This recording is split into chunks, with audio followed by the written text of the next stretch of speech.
ప్రత్యేక ధన్యవాదాలు మన ఏకముఖి హనుమాన్ టెంపుల్ తరఫున.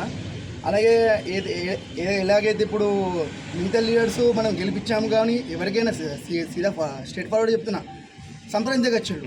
So I mean Patel sir గారు, నేను ఇక్కడ ఏం కాంట్రవర్సీ చేయగచ్చిన ఫ్యాక్ట్ చెప్తున్నా. అంటే లీడర్ ఏంటి కూడా కొందరు గెలిపించిన లీడర్స్ కూడా చేయగచ్చు, ఈయన గెలలే, ఇంకా ఏమీ కాలేదు. పైన పార్టీ ఉండొచ్చు, లోకల్లో మాత్రం మనకు కావాలి కదా డెవలప్మెంట్. సో అయినా కూడా మనకు నిధులు పైన నుంచి రిక్వెస్ట్ చేయడం ఏం చేస్తున్నాడు, మనకు మాత్రం మన పని మన దేవాలయానికి కానీ కాపాడుతున్నాడు, ఇండైరెక్ట్లీ కాపాడుతున్నట్టు మనకు ఇండైరెక్ట్లీ డెవలప్మెంట్ చేస్తున్నాడు. హిందుత్వం అనేది పార్టీ పరంగా ఉంటుంది, మన మనసులో ఉంటేవి సరిపోతుంది హిందుత్వం అనేది. మన పార్టీలో ఉండే అవసరం లేదు, ఏం అవసరం లేదు. కానీ అలాగే ఉండాలని ఇంకా ముందు ఇలాగే చేయాలని మేము కోరుకుంటున్నాము. మేము ఎప్పుడు రుణపడి ఉంటాము. అలాగే గోశాలకు కూడా చాలా చేశారు. రీసెంట్లీ ఈవెన్ పైప్ లైన్ కూడా సార్ ఇప్పించారు. మరి ఈవెన్ 40 lakhs శాంక్షన్ చేపిస్తున్నారు ఇప్పుడు కృష్ణా టెంపుల్కి కూడా. 50 lakhs. I'm very thankful for that. And one more, ఇది కూడా ఇప్పుడు ఏకముఖి హనుమాన్ టెంపుల్ చాలా ఇది మా డ్రీమ్. దానికన్నా ముందు ఫస్ట్ డ్రీమ్ ఇదే ఉండే, ఏకముఖి హనుమాన్ టెంపుల్ డెవలప్ కావాలా.